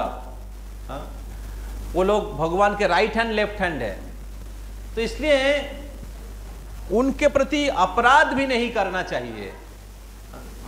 कभी कभी क्या होता है, जब कोई कृष्ण भक्त बन जाते हैं तो हाँ, वो अभी समझ में आया कि वो कृष्ण भगवान है, तब क्या होता है, देवी देवता को बहुत बार वो अपराध करने लगते हैं। दुर्गा पूजा, शिव जी मंदिर, कृष्ण भगवान तो जानिस ना, हाँ? शिव जी पूजा करी ना हमरा। ऐसे बहुत बार क्या होता है, अपराध कर देते हैं। हाँ? तो एक्चुअली अगर आप देवी देवता के चरणों में अपराध करेंगे तो भी आपको कृष्ण प्रेम नहीं मिलेगा। आप कृष्ण का भक्ति कर रहे हैं, लेकिन अहंकार के कारण आपको समझ में नहीं आया कि देवी देवता भी भगवान के दास दासियां है। जैसे भक्त लोग, वैष्णव लोग भगवान के प्रिय हैं, उसी प्रकार देवी देवता भी भगवान के प्रिय है। उसमें से कुछ देवी देवता तो भगवान के शुद्ध भक्त है, जैसे शिव जी शुद्ध भक्त है। हाँ? तो उनके चरणों में अपराध नहीं करना चाहिए। लेकिन उनको भगवान के समान मानना भी अपराध है। वो सोचा मैं भक्ति कर रहा हूं, लेकिन असल में वो भक्ति नहीं है। देवी देवता को भगवान के साथ समान करना भी अपराध है, और उनसे अलग करना भी अपराध है। तो असल मूड क्या है? देवी देवता के पास हमें आशीर्वाद मांगना चाहिए कि आप कृपा करिए, क्योंकि आप भगवान के बहुत प्रिय हैं, आप कृपा करें हमें कृष्ण भक्ति मिले। समझ में आ रहा है? जैसे गोपी लोग कात्यायनी पूजा करती थी, कृष्ण को पति के रूप में प्राप्त करने के लिए कात्यायनी व्रत किए थे। तो उसी प्रकार चैतन्य महाप्रभु जब भी किसी तीर्थों में जाते थे, तो वहां पर जहां जहां पर शिव जी का मंदिर आता था, वहां पर चैतन्य महाप्रभु शिव जी को जाके प्रणाम करते थे। समझ में आ रहा है? संकीर्तन करते थे।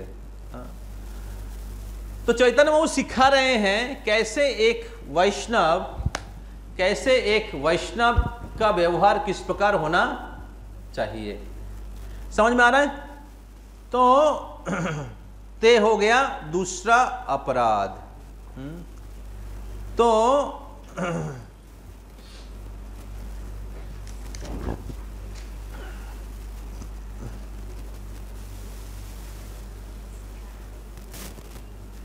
तो तीसरा अपराध क्या है? 3 नंबर अपराध की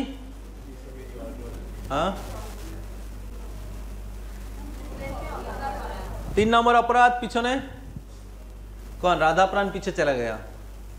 ओके, तरुण प्रभु। गुरुदेव को साधारण मनुष्य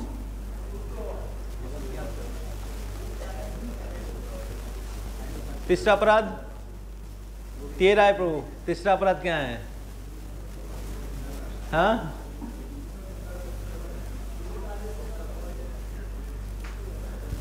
गुरुर अवज्ञा। तो गुरु का आदेशों का अवज्ञा करना। तो गुरुर अवज्ञा श्रुति शास्त्र निंदनम। पर ये क्या लिखा है? तीसरा अपराध है प्रामाणिक आचार्य या गुरु के आदेशों की उपेक्षा करना। और फिर चौथा अपराध शास्त्रों को या वैदिक ज्ञान को कलंकित करना। इतना है। आगे व्याख्या किया गया कि ऐसे भगवान नाम जप करने वाले पवित्र नाम जप में वांछित सफलता प्राप्त नहीं हो सकता। 7वां अपराध है। ओके, 9वां अपराध है ऐसे लोगों को पवित्र नाम के। ओके, ज़्यादा उसमें वर्णन नहीं किया गया। तो तीसरा अपराध क्या है? अच्छा, गुरुदेवेर चरणे अपराध होले बा गुरुदेवेर आदेश पालन ना कराटा गुरुर पद नाम अपराध की करे होच्छे? गुरु नहीं नाम। हाँ, ओके, क्योंकि गुरु के कृपा से नाम मिला है। गुरु हमें हरि नाम दिया है ना? हाँ, तो इसलिए गुरु के चरणों में अपराध, गुरु के आदेशों का अवज्ञा करना, अवहेला करना मतलब नाम के प्रति अपराध है। और पहला अपराध क्या था? वैष्णव अपराध। और वैष्णव में श्रेष्ठ कौन है? गुरुदेव। तो 2 नंबर 3 नंबर अपराध करेंगे तो वो 3 नंबर अपराध भी है, 1 नंबर अपराध भी है। समझ में आ रहा है? तो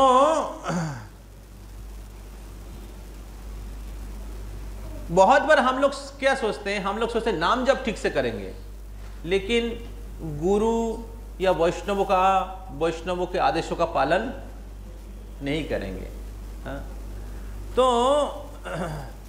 ये बहुत डेंजरस है। तो हम लोग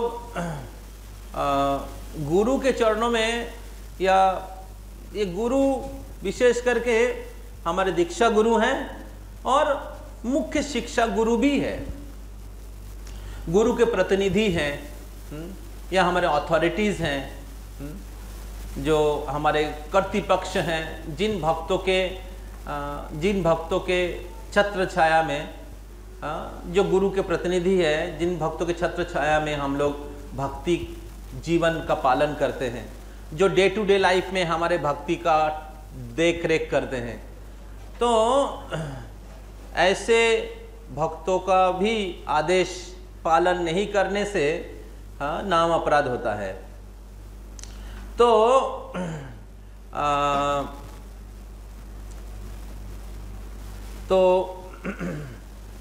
अभी गुरु का आदेश, जैसे एक मैं भक्ति पुरुषोत्तम महाराज का लेक्चर सुन रहा था 10 नाम अपराध के ऊपर, तो महाराज बोल रहे थे कि गुरु के चरणों में आत्मसमर्पण करने का मतलब ये नहीं है कि गुरु के चरणों में अपने आप को फेंक दिया, मतलब गुरु के चरणों में सो गया।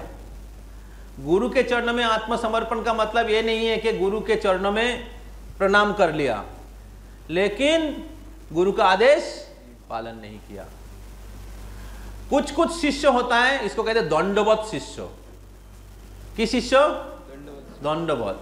गुरु आसबे दंडवत करबे, गुरु आसबे दंडवत करबे, दंडवत करबे, কিন্তু যখন গুরু বলবে এটা করো ওটা করো তখন কি শিষ্য কি করবে? পালিয়ে যাবে। এদেরকে কি বলা হয়? দণ্ডবত শিষ্য। আরেকটা শিষ্য আছে বলে আতশবাজি শিষ্য। কি শিষ্য? आतशबाजी शिष्य। समझ में आ रहा है ना? समझ में आ रहा है? आतशबाजी क्या होता है? आतशबाजी देखा है ना आपने?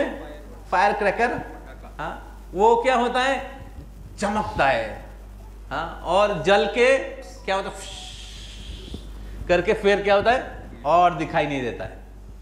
समझ में आ रहा है?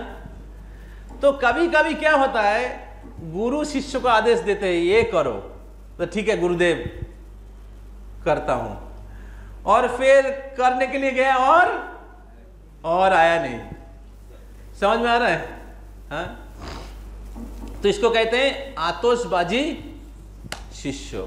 एक होता दंडवत शिष्य, मतलब शारीरिक रूप से प्रणाम कर रहे हैं लेकिन आध्यात्मिक रूप से वो आत्मसमर्पण नहीं किया है। तो गुरु के प्रति आत्मसमर्पण का मतलब है गुरु के आदेशों को पालन करना। समझ में आ रहा है? अभी कोई बोल सकता है गुरु का आदेश तो हमें मिला ही नहीं, गुरु से तो बातचीत ही नहीं हुआ है, गुरु का आदेश तो मिला ही नहीं। समझ में आ रहा है ना? तो गुरु का क्या आदेश है? कोई बोल सकता है गुरु का आदेश तो मिला ही नहीं। हाँ, तो गुरु का पहला आदेश है क्या? 16 माला का जप और 4 नियम का पालन।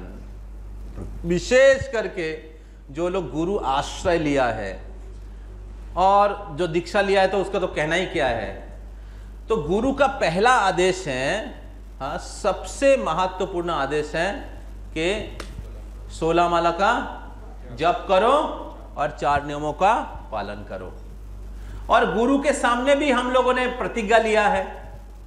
हाँ, आश्रय के समय हमने संकल्प लिया है, दीक्षा के समय हम लोग संकल्प लिया है या लेंगे, जिनका दीक्षा होने वाला है, कि हम लोग पूरे जीवन 16 माला का जप करेंगे और 4 नियमों का पालन करेंगे।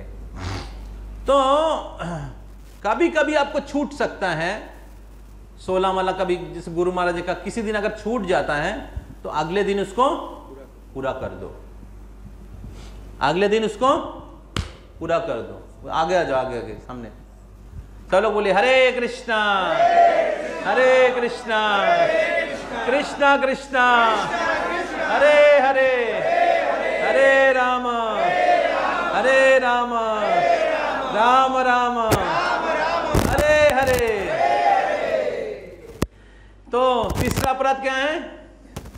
गुरु का अवज्ञा करना। तो गुरु का अवज्ञा मतलब गुरु का आदेशों का अवज्ञा करना। तो गुरु का सबसे महत्वपूर्ण आदेश क्या है? 16 माला 4 नियम। हाँ, 16 माला का जप, 4 नियमों का पालन। अगर हम लोग 4 नियम तोड़ रहे हैं मतलब गुरु के आदेश का अवज्ञा कर रहे हैं।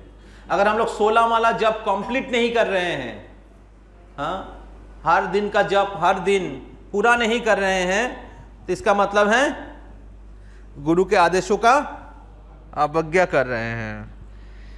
तो बहुत बार हम लोग क्या होता है, गुरु को मनुष्य ज्ञान करते हैं। गुरु को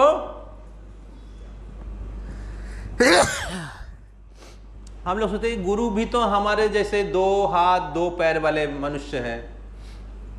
हाँ, तो बहुत बार हमारे शिष्यों में मिथ्या अहंकार होने के कारण गुरु को भी हम लोग मनुष्य दृष्टि ज्ञान से देखते हैं। एसी बंद कर दो, केसी ऑन कर दो। एसी बंद, केसी ऑन। केसी मतलब कृष्णा कॉन्शियसनेस। तो बहुत बार क्या होता है, हम लोग गुरु को मनुष्य ज्ञान करते हैं। इसलिए क्या होता है, दीक्षा लेने के बाद भी शिष्य का प्रोग्रेस नहीं हो रहा है। क्यों? क्योंकि गुरु के प्रति उनका रेस्पेक्ट नहीं है। गुरु के प्रति क्या है? रेस्पेक्ट नहीं है। तो बहुत बार क्या होता है, गुरु शिष्य के साथ ज्यादा रहने के कारण गुरु के प्रति एक अवज्ञा भाव आ जाता है। गुरु को गुरु का कपड़ा धो रहा है, गुरु के साथ सेवा कर रहे हैं, गुरु का तबीयत खराब हो गया, उनकी सेवा करते करते बहुत बार शिष्य का क्या होता है, मतलब तो कोई साधारण व्यक्ति है, ऐसे हम लोगों की भाव हो जाता है। तब गुरु के प्रति हम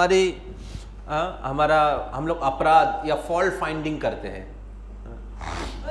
गुरु इतना अच्छा अच्छा प्रसाद खा रहे हैं, हाँ, भोगी है गुरु, हाँ, गुरु इतना अच्छे गाड़ी में चल रहे हैं। इस प्रकार गुरु को हम लोग ईर्ष्या करते हैं। लेकिन श्रीमद् भागवतम में भगवान श्री कृष्ण उद्धव जी को शिक्षा दे रहे थे, अंतिम भगवान श्री कृष्ण चले जाने से पहले। हाँ, तो वहां पर उद्धव जी को भगवान कहते हैं, आचार्य माम बीजानिहा ना भी मन्ने तो कोरहिचित। आचार्य माम बीजानिहा, जो आचार्य हैं, प्रामाणिक गुरु और आचार्य हैं, माम बीजानिहा, मेरे जैसा समझिएगा। आचार्य जो है मेरे से अभिन्न है। नमर्त बुद्ध श्रूयेत, नमर्त बुद्ध, उनको मनुष्य बुद्धि नहीं करना चाहिए। नमर्त बुद्ध श्रूयेत, श्रूयेत मतलब उनके प्रति ईर्ष्या नहीं करना चाहिए। जैसे शिष्य कभी सक्सेसफुल हो जाता है तो क्या सोचता है, मैं भी गुरु जैसा बन गया हूं। समझ में आ रहा है? शिष्य जब शिष्य बनाने लगता है तब क्या होता है, वो सोचता है मैं भी गुरु बन गया हूं। और इस प्रकार गुरु के साथ ईर्ष्या भाव आ जाता है, कंपटीशन भाव आ जाता है। तो ये बहुत खतरनाक है।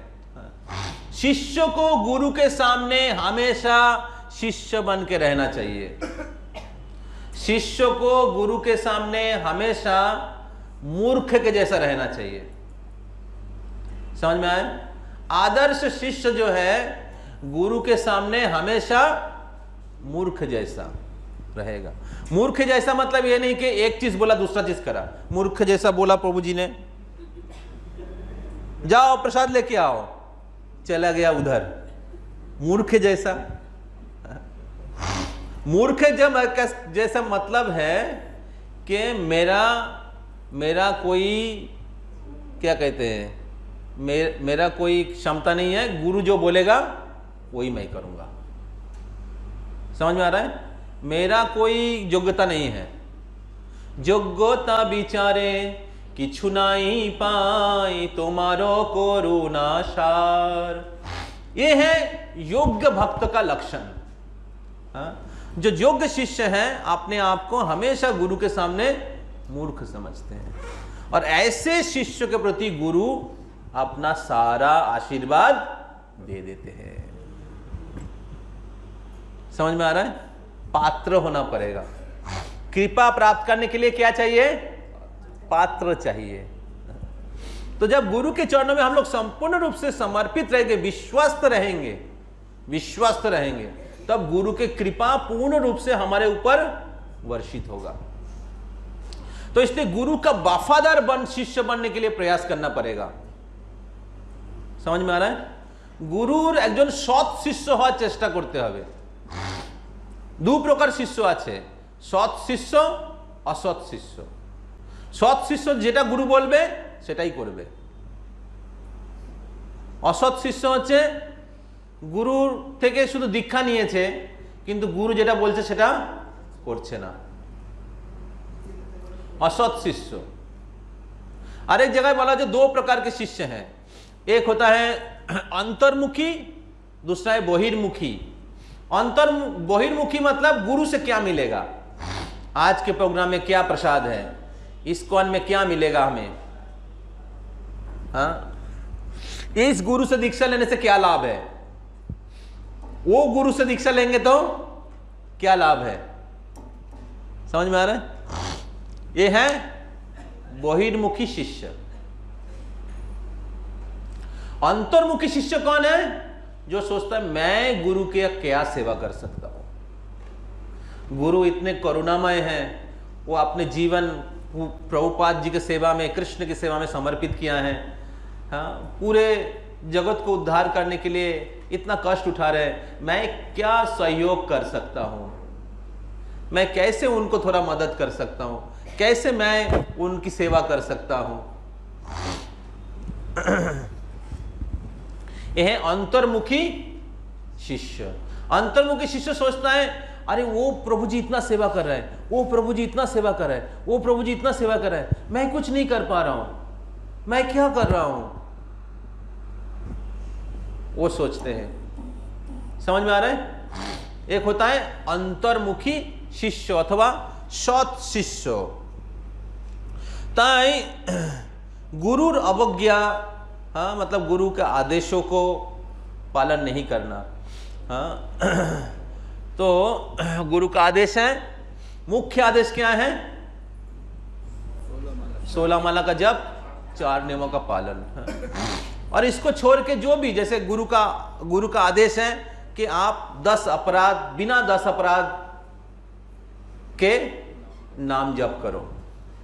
गुरु का आदेश है ध्यान पूर्वक जप करो, लेकिन आप लोग क्या कर रहे हैं? हम लोग जप के समय मोबाइल फोन देख रहे हैं, जप के समय बात कर रहे हैं, जप के समय सो रहे हैं। एटलीस्ट हमें ट्राई करना चाहिए ये सब ना हो। शुरू में ये सब हमारे भीतर टेंडेंसी है, लेकिन हमें प्रयास करना चाहिए, ये सब सतर्क रहना चाहिए। गुरु का आदेश है, ये सब ना हो। समझ में आ रहा है ना? और फिर दूसरा हमने चर्चा किया कि गुरु को मनुष्य बुद्धि करना। तो गुरु भगवान के प्रतिनिधि हैं। आचार्य माम बीजानिहा नाभिमन्यत करहिचित न मर्त बुद्ध श्रूयतो सर्वदेव मयो गुरुन। कभी कभी क्या होता है, देवता को लोग से रेस्पेक्ट करते हैं लेकिन गुरु को रेस्पेक्ट नहीं करते। देवताओं को बहुत रेस्पेक्ट करते हैं लेकिन गुरु को रेस्पेक्ट नहीं करते। तो देवता जो हैं भगवान के भक्त हैं, उनको रेस्पेक्ट करना चाहिए, लेकिन देवता से भी गुरु का पोजीशन ऊंचा है, क्योंकि देवता लोग मिश्र भक्त हैं, देवता लोग सकाम भक्त हैं, लेकिन श्री गुरुदेव जो है निष्काम शुद्ध भक्त हैं। देवता लोग भगवान के भौतिक जगत का देखरेख करते हैं और गुरुदेव भगवान का वाणी का सेवा करते हैं। कौन सा ज्यादा ऊंचा हुआ? जैसे अर्जुन, हाँ, अर्जुन क्या किया? धर्म का स्थापना किया।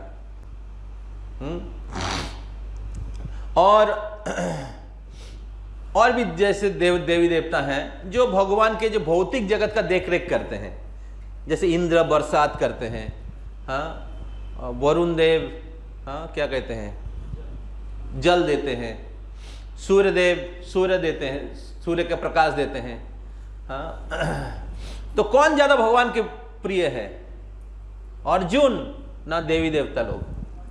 सभी प्रिय हैं, लेकिन उनमें से अर्जुन ज्यादा, क्योंकि भगवान की डायरेक्ट सेवा कर रहे हैं। उसी प्रकार श्री गुरुदेव का पोजीशन देवी देवता से भी ऊंचा है। समझ रहे हैं? हाँ? तो इसलिए सर्वदेवमयो गुरुन,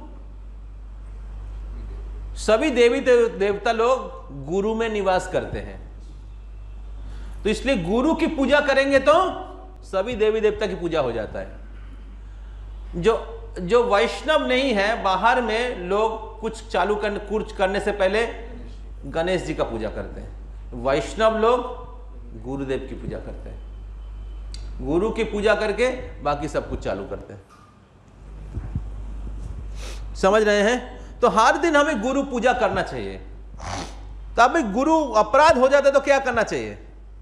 गुरु का अवज्ञा होता है, गुरु का अवज्ञा होता है तो क्या करना चाहिए? हाँ, बता के उनसे क्षमा याचना प्रार्थना करना चाहिए। सपोज गुरु का आदेश, बहुत सारे आदेश हैं, उसमें से मुख्य है 16 माला 4 नियम, हाँ, और भी daily day to day life में जो भी हमें आदेश, आध्यात्मिक जीवन का आदेश है, सब गुरु से ही हमें मिलता है। तो यस, तो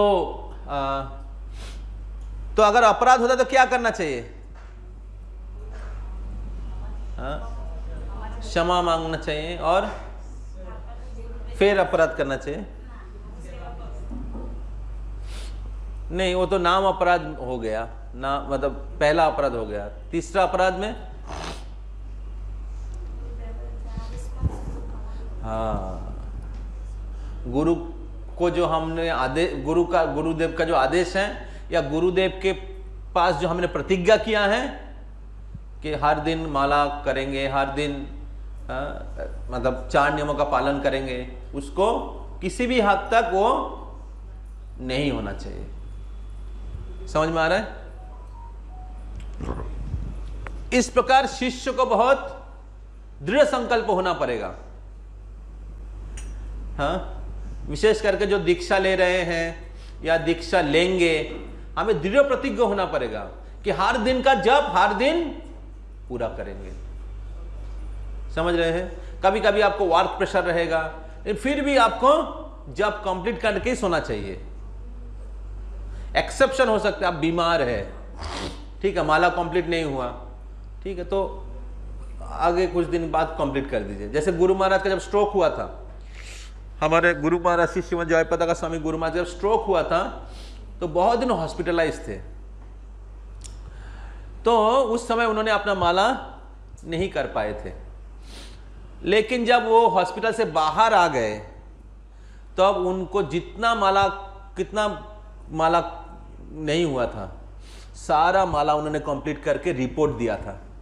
एक बार व्यास पूजा में महाभारत को रिपोर्ट दिए थे कि हॉस्पिटल में रहने के समय कितना माला उनको कंप्लीट नहीं हुआ था। तो सारा माला उन्होंने गुरु महाराज ने कंप्लीट किया। समझ में आ रहा है? अगर गुरु महाराज इस अवस्था में कर सकते हैं, हर दिन गुरु महाराज के जाइए, जब का माला देखिए, 20 माला, 22 माला, 24 माला, 18 माला, इस हालत में सारे सेवा करते हुए, और हम लोग स्वस्थ अवस्था में हम लोग 16 माला नहीं कर पा रहे। तो इसलिए जब भी हम लोग भक्ति जीवन में आगे बढ़ रहे हैं, या हम लोग दीक्षा की तरफ आगे बढ़ रहे हैं, या दीक्षा ले लेंगे आगे, हमेशा हमें याद रखना चाहिए हमारा पहला ड्यूटी क्या है। जैसे हमारा भौतिक ड्यूटी है, घर संभालना, बच्चे का देखभाल करना, रसोई करना, एक होता है भौतिक ड्यूटी हो गया, उसको जरूर करना चाहिए। और दूसरा है हमारा आध्यात्मिक ड्यूटी। अभी आध्यात्मिक ड्यूटी का पहला महत्वपूर्ण ड्यूटी क्या है? पहला महत्वपूर्ण कर्तव्य है हमारा जप संख्या को पूरी करें और 4 नियमों को बहुत स्ट्रिक्टली पालन करें। समझ में आ रहा है? और नाम जप कैसे करें? अपराध रहित, बिना अपराध। ठीक है, बिना अपराध। तो हमारे पास 24 घंटा रहता है, हम लोग जप करते हैं 2-2.5 घंटा, है ना, और बाकी है 22 घंटा, हाँ 21 घंटा, 22 घंटा। 21-22 घंटा में किस प्रकार हम लोग जीवन बिता रहे हैं? 21 घंटा में अगर हम लोग बहुत सारे अपराध कर रहे हैं, हाँ, तो वो 2 घंटा में जप अच्छा नहीं होगा। समझ में आ रहा है ना? अपराध ज्यादातर 2 घंटा में नहीं होता है, अपराध होता है बाकी 22 घंटा में। तो इसलिए बाकी 22 घंटा में अगर कृष्ण हमारे जीवन का लक्ष्य नहीं है तो क्या होगा? अपराध करते जाएंगे। तो इसलिए श्रवण कीर्तन करना बहुत आवश्यक है। अगर हम लोग प्रभुपाद जी की किताब नहीं पढ़ेंगे और साधु संग नहीं करेंगे तो कृष्ण हमारा जीवन का लक्ष्य नहीं बनेगा। और कृष्ण अगर हमारा जीवन का लक्ष्य नहीं बनेगा तो जब के समय हम लोग अपराध या 22 घंटा में हम लोग अपराध करते रहेंगे। तो इसलिए बिना श्रवण कीर्तन क्या कहते हैं, बिना श्रवण कीर्तन नहीं करके हम लोग नाम जप ठीक से नहीं कर पाएंगे।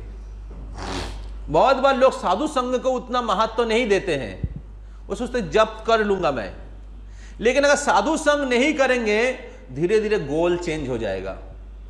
धीरे धीरे कृष्ण आपके मेन प्रायोरिटी से हट जाएगा, दूसरा कोई लक्ष्य आ जाएगा। समझ में आ रहा है? हाँ, जरूर हमारे भौतिक दायित्व पालन करना चाहिए, लेकिन कृष्ण हमारा मेन गोल है, कृष्ण हमारे जीवन के केंद्र है। समझ में आ रहा है ना? गृहस्थ हो या स्टूडेंट हो या ब्रह्मचारी हो, सन्यासी हो, कोई भी हो,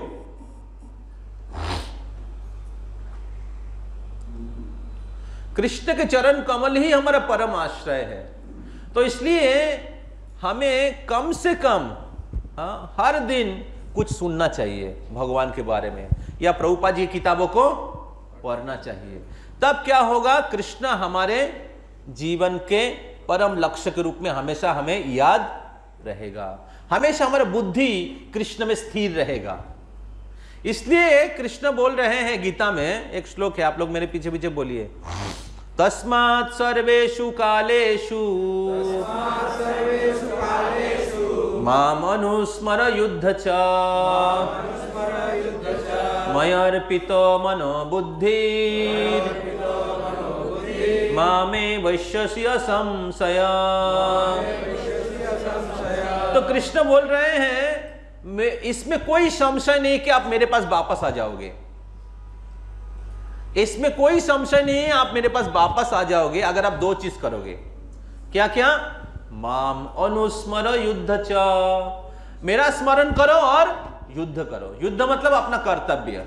जैसे आप में से ज्यादातर लोग इधर गृहस्थ हैं, तो आपका गृहस्थ आश्रम का कर्तव्य है। कोई स्टूडेंट है, अपना कर्तव्य पढ़ाई करना है ना, तो अपने कर्तव्य होते युद्ध करना। समझ रहे ना? जैसे अर्जुन क्षत्रिय था और उनका कर्तव्य था युद्ध करना, लेकिन कैसे युद्ध करना चाहिए, कैसे कर्तव्य निभाना चाहिए? माम अनुस्मर, कृष्ण का स्मरण करते हुए। कृष्ण का स्मरण कैसे करेंगे? कृष्ण नाम जप करने के द्वारा, कृष्ण कथा सुनने के द्वारा, कृष्ण सेवा करने के द्वारा हम लोग कृष्ण के स्मरण कर सकते हैं। तो इस प्रकार 2 चीज कहा गया, माम अनुस्मर युद्ध च, मेरा स्मरण करो और युद्ध करो। तो और इस प्रकार क्या करना पड़ेगा? माम अनुस्मर युद्ध च मयोर्पितो मनो बुद्धिर, इस प्रकार मेरे पे अपना मन और बुद्धि अर्पित करो अर्थात स्थिर करो। समझ में आ रहा है? सपोज आप मां मनुस्मर युद्ध च कर रहे हैं, लेकिन आपके बुद्धि और मन युद्ध च में लगा हुआ है, मतलब आप हरिनाम कर रहे हैं और अपना भौतिक कर्तव्य पालन कर रहे हैं, लेकिन आपका अटैचमेंट कहां पर है? कर्तव्य में है। मतलब आपके लिए कर्तव्य बड़ा है और कृष्ण छोटा है। समझ में आ रहा है? ऐसे भी हो सकता है। तो वो कनिष्ठ भक्त है जो आपने कर्तव्य को सब कुछ मान लिया है, कृष्ण को अलग। तो उसका मयोर्पितो मनोबुद्धि, उसका मन और बुद्धि कृष्ण में नहीं लगेगा। वो कृष्ण को यूज कर रहा है किसके लिए? उनके भौतिक वस्तु प्राप्त करने के लिए। समझ में आ रहा है? तो इसलिए भक्तों को इस कनिष्ठ स्तर से उत्तम स्तर में जाना जरूरी है। जरूर आप अपना भौतिक कर्तव्य का पालन करिए, क्योंकि भौतिक कर्तव्य बिना पालन करके तो हम लोग इस दुनिया में रह ही नहीं सकते हैं। जो अलग अलग आश्रम में है, कोई ब्रह्मचारी आश्रम में, कोई गृहस्थ आश्रम में है, कोई स्टूडेंट है, पढ़ाई कर रहे हैं, तो सबको अपना अपना कर्तव्य पालन करना चाहिए, लेकिन कृष्ण को जीवन के प्रधान लक्ष्य बनाते हुए। समझ में आ रहा है ना? तो अगर आप कृष्ण आपके जीवन का प्रधान लक्ष्य नहीं है, क्या आप नाम जप शुद्ध कर पाएंगे? नहीं, क्योंकि कृष्ण आपका लक्ष्य ही नहीं है, तो जप कैसे होगा? इन अटेंटिव चैंटिंग होगा ही होगा, क्योंकि कृष्ण आपके जीवन का लक्ष्य नहीं है। तो जप के समय विचार क्या होगा? दूसरे चीज का विचार होता रहेगा, है कि नहीं? तो इसलिए हमारे भौतिक स्थिति जो भी हो, ब्रह्मचारी, गृहस्थ, सन्यासी, ऊंचा नीचा, या जो भी हो, हमारे जेई भजे सेई बरो, अभक्त हिंसार, कृष्ण भक्ति ते नहीं जाति कुलादि विचार। कृष्ण के पास मापकाठी क्या है? जो भक्ति में ज्यादा श्रेष्ठ हैं, जो ज्यादा कृष्ण के प्रति समर्पित हैं, जिन्होंने कृष्ण को अपने जीवन का लक्ष्य बनाया है।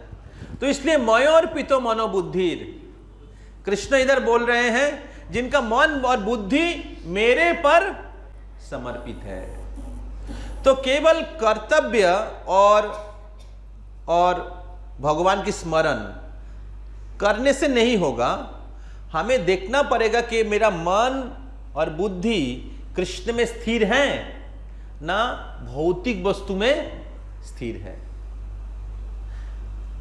जैसे मैं उदाहरण देता हूं, एक भौतिक उदाहरण देता हूं। जैसे कोई ऑफिस में काम करता है,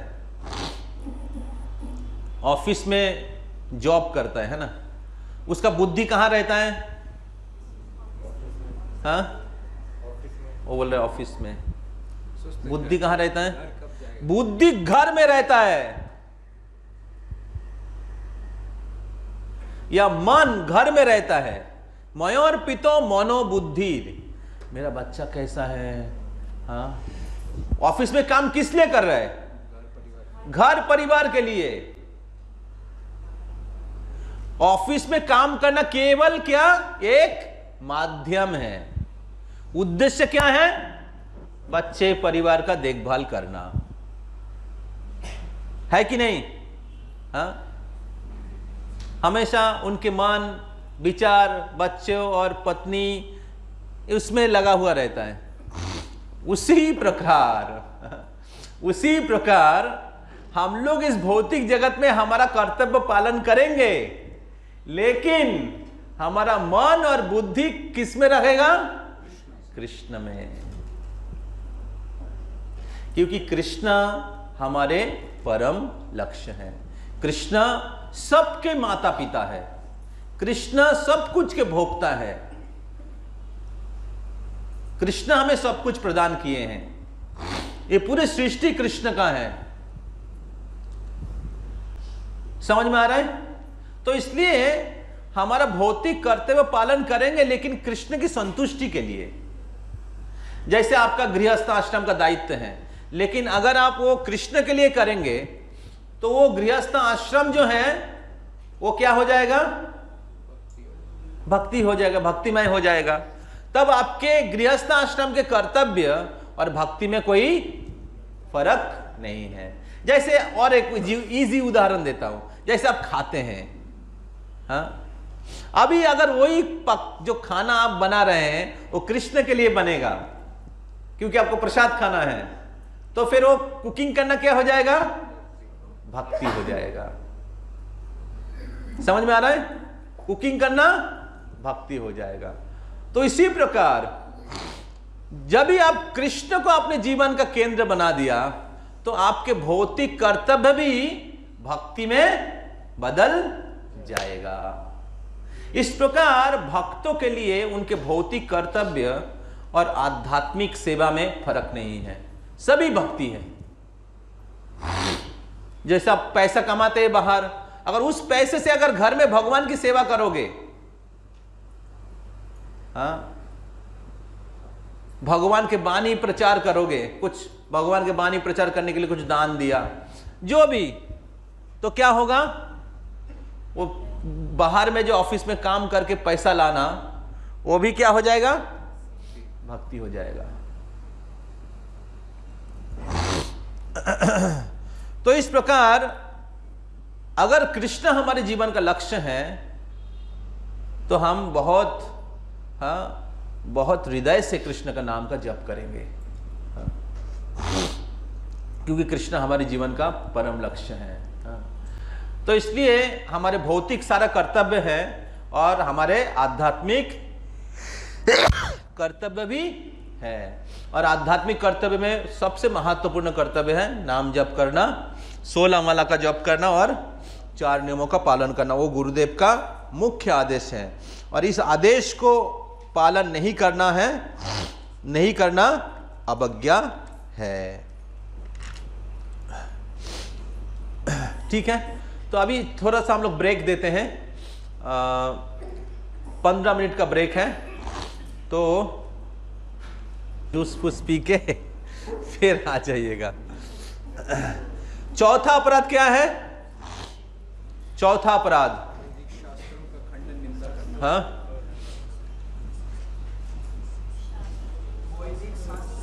अगर तीसरा अपराध होता है तो गुरुदेव को जाके बताना चाहिए।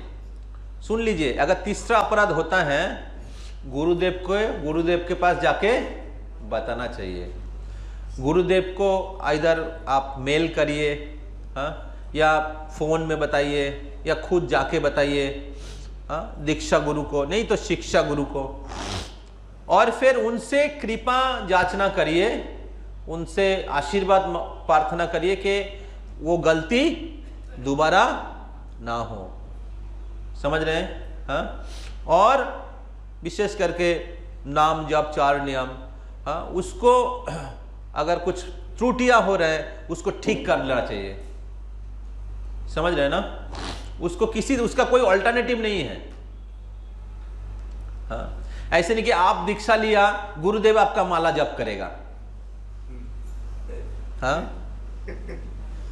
ऐसे नहीं कि आप दीक्षा लिया, गुरुदेव आपका 16 माला जप करेगा, हाँ।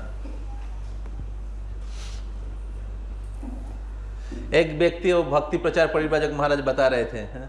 बल्कि आपका, हाँ, आप 16 माला हो गया? बोले मेरा दीक्षा हो गया छे। बोले 16 माला हो गया? बोले मेरा दीक्षा हो गया। जो भी प्रश्न पूछ रहे हैं बोला मेरा दीक्षा हो गया। तो बोले प्रश्न एक पूछ रहे हैं, आंसर दूसरा क्यों दे रहे हैं? तो वो उसने कहा कि अगर मेरे कोई 16 माला करना पड़ेगा, मेरे कोई 4 नियम पालन करेगा, तो मैं दीक्षा लेके फायदा क्या हुआ? समझ में आ रहा है? तो वो सोच रहे कि दीक्षा मैं लूंगा और गुरुदेव माला करेगा। तो गुरुदेव अपना माला कर रहे हैं, उनके गुरु का दिया हुआ आदेश वो पालन कर रहे हैं।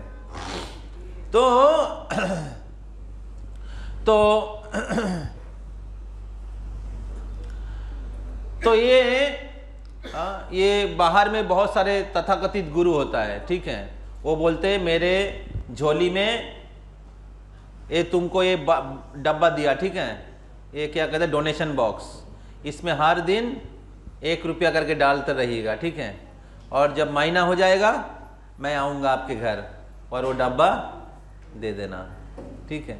ऐसे बहुत सारे बंगाल में है ऐसा। तो वो केवल शिष्य बनाते हैं, लेकिन शिष्य को सिखाते नहीं है कैसे भगवान के भक्ति करना चाहिए। और शिष्य हर प्रकार के पाप कार्य करते हैं और सोचता है मेरा दीक्षा हो गया। तो यहां पर बताया गया कि गुरुदेव एक लीड बार्ड के जैसा है।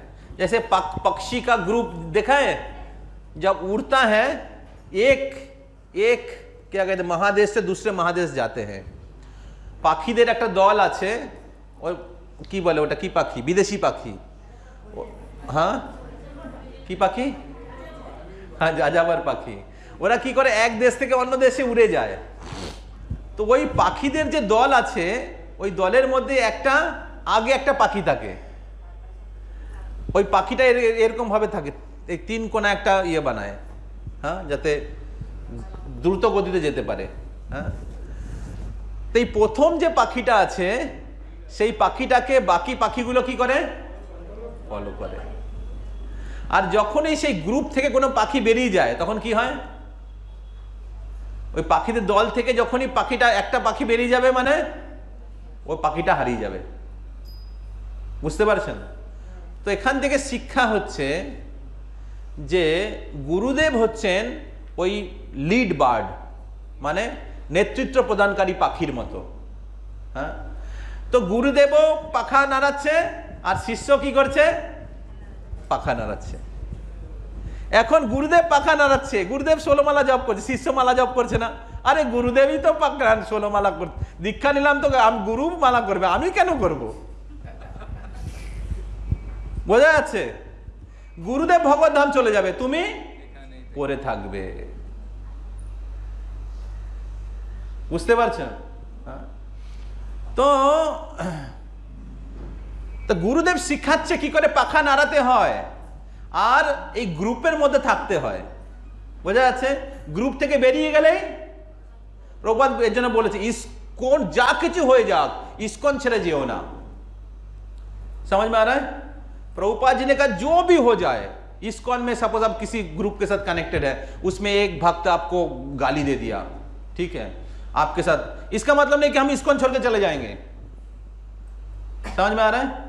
हाँ, तो इस्कॉन जो है वो ग्रुप है, भक्तों का जो संघ है, अच्छे भक्तों का संघ है, वो ग्रुप है। तो कुछ भी हो जाए हमें प्रभुपाद को, इस्कॉन को, भक्तों के संघ को नहीं छोड़ना है। हाँ? या अपने जीवन में भी कुछ कठिनाई आ गया, हाँ? आपका जॉब छूट गया, हाँ? या फैमिली में कुछ प्रॉब्लम हो गया, अलग अलग प्रकार की समस्या आता है भौतिक जगत में रहने के कारण, लेकिन उसके कारण हमें भक्तों का संग नहीं छोड़ना चाहिए, गुरु के आश्रय को नहीं छोड़ना चाहिए। इस्कॉन रूपी जो नाव है, जो भगवत धाम की तरफ जा रहा है, उसको नहीं छोड़ना चाहिए। समझ में आ रहा है ना? तो हमें समझना है कि गुरु अपना कर्तव्य पालन कर रहे हैं और शिष्य के रूप में हमें अपना कर्तव्य को पालन करना पड़ेगा। ऐसे नहीं कि गुरु हमेशा आपको पियो दूध पियो, दूध पियो, पियो बेटा दूध पियो, पियो दूध। समझ में आ रहा है? हमेशा दूध पीने वाला बच्चा रहना नहीं चाहिए। शुरू शुरू में हम लोग प्यार देके, ये देके, आओ क्लास में आओ, मिस मत करो क्लास, प्रभुपाद की किताब पढ़ो, हाँ, प्रसाद लो, ठीक है, प्रसाद मिला है ना तुमको, अच्छा तुम्हारे लिए मैं प्रसाद रख दूंगा, ठीक है आ जाना, हाँ ठीक है, लेट आएगा, ओके मैं प्रसाद रख दूंगा। शुरू शुरू में हमें बच्चों के जैसा हम लोग खिलाया जाता है, पढ़ाया जाता है, पूरे जिंदगी भर बच्चा नहीं रहना चाहिए। समझ में आ रहा है ना? हाँ, शुरू शुरू में जब हम लोग भक्ति में 1 साल 2 साल हम लोग को प्यार मोहब्बत करके, हाँ आओ बेटा आओ, खाओ पियो मौज करो, हाँ ऐसा ठीक है शुरू शुरू में, हाँ लेकिन ऐसा नहीं हमें पूरे जिंदगी भर। प्रभु जी देखिए आप पहले पहले प्रसाद खाने के लिए बोलता था, अभी नहीं बोलता है।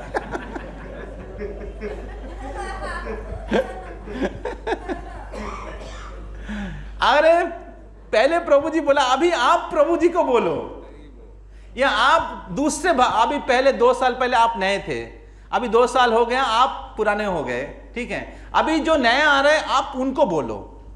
समझ में आ रहा है ना? तो पहले हम गेस्ट थे, अभी होस्ट हैं। समझ में आ रहा है ना?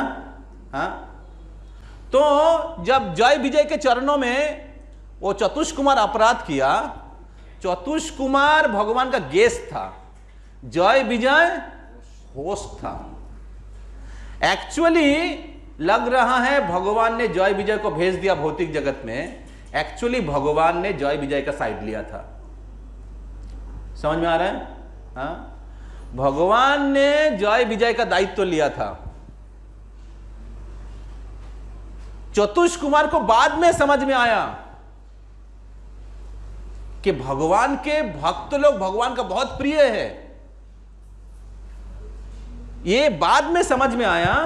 और वो जब बाद में समझ में आया तब उनको समझ में आ रहा है जय विजय भगवान का पार्षद है और मैंने उनको शाप दे दिया। भगवान ने चतुष कुमार का बहुत गुणगान किया, आपके जैसे महान भक्त लोग, ब्राह्मण लोग, मेरा हाथ भी मैं काट दूंगा अगर मेरे द्वारा किसी भक्तों के चरण में, ब्राह्मण के चरण में अपराध हो जाता है। इतना चैप्टर भर के ग्लोरीफाई किया ब्राह्मण का और वैष्णव का। हाँ, जब ये सुना और फिर भगवान के चरणों का तुलसी का घ्राण चतुष कुमार के नाक से गया, हाँ, तब उनके हृदय में परिवर्तन हुआ और तब वो निर्विशेषवादी से भक्त बन गया। और जब भक्त बना तब उनको समझ में आया कि भक्त कितना महान है। हम लोगों के केस में भी देखिए, जब हम लोग भक्त नहीं बनते तब हमको भक्त लोगों को अपराध करते हैं, भक्तों को निंदा करते हैं, भक्तों के सब पंडित जी ये सब बोलते थे हम लोग, है कि नहीं? हाँ, लेकिन जब भक्त बना हम लोग तब समझ में आया भक्त लोग कितना महान है। समझ में आ रहा है ना? बहुत सिंपल चीज है। तो उसी प्रकार चतुष कुमार भी जब वो भक्त बना तब उन्होंने उसको समझ में आया एक्चुअली अपराध उन्होंने किया था, ना कि जय विजय का हुआ था। हालांकि बहुत सारे शिक्षा है उसमें, दोनों तरफ से बहुत सारे शिक्षा है। तो उसी प्रकार क्या बोल रहे थे हम लोग, जब हम लोग नए नए भक्त रहते हैं तब दूसरे भक्त लोगों को हम लोगों को प्यार दिया, मोहब्बत दिया, दूध पिलाने के जैसे बच्चे लोगों का। लेकिन हमेशा हमें स्पून फीडिंग बेबी नहीं रहना चाहिए। समझ में आ रहा है? हमेशा हमें गेस्ट नहीं रहना चाहिए, हमें होस्ट बनना चाहिए। मतलब गेस्ट मतलब इस्कॉन से मेरे को क्या मिलेगा, और होस्ट मतलब मैं प्रभुपाद के लिए, मैं चैतन्य महाप्रभु के लिए क्या कर सकता हूं। अगर कोई करता है मेरे लिए अच्छा है, नहीं करता है I don't care, I want to do something for ISKCON. मैं कुछ कृष्ण के लिए करना चाहता हूं। ऐसे नहीं कि मैं इस्कॉन में आके इस्कॉन का उद्धार किया, नहीं, इस्कॉन में रहने के कारण, प्रभुपाद के संग में आने के कारण, गुरु महाराज के कारण मेरा उद्धार हो रहा है। मैं तो ले रहा हूं इस्कॉन से, मेरे को कुछ देना चाहिए। समझ में आ रहा है? जिस प्रकार जब हमारे चेतना इस प्रकार हो जाएगा तब हम लोग क्या मिलेगा उसका आशा नहीं करेंगे, क्या दे सकता हूं मैं, क्या सेवा कर सकता हूं, भक्ति में मैं कैसे आगे बढ़ सकता हूं। वो भक्त इतना सेवा कर रहे हैं, वो भक्त इतना सेवा कर रहे हैं, गुरु महाराज इतना सेवा कर रहे हैं, प्रभुपाद जी ने इतना सेवा किया, मैं क्या किया। इस प्रकार हमारी चेतना होगा।